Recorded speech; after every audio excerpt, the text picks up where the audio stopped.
Welcome to our latest episode on Google Workspace's upcoming pricing changes.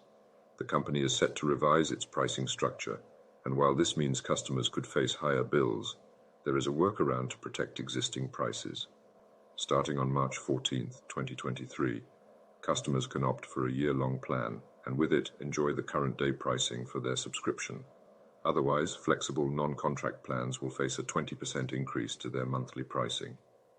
The trio of Google Workspace business plans, Starter, Standard, and Plus, will go up from the current $6, $12, and $18 per user per month to $7.20, $14.40, and $21.60 respectively.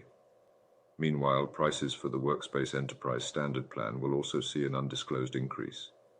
In addition, customers from non-US markets will see revisions to their pricing to align with exchange rates. However, other enterprise editions are unaffected by the changes.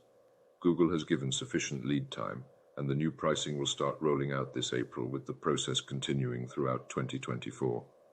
To find out the best hybrid working tech and other important news, don't forget to sign up to the Tech Radar Pro newsletter. Lastly, our expert on Office tech, Craig, can make sure any deal you find is top value. With a passion for technology designed to better our lives and a knack for spotting the best deals, you can count on Craig to provide you with the info you need to make the best decision. We hope you enjoyed this episode of our show. See you next time.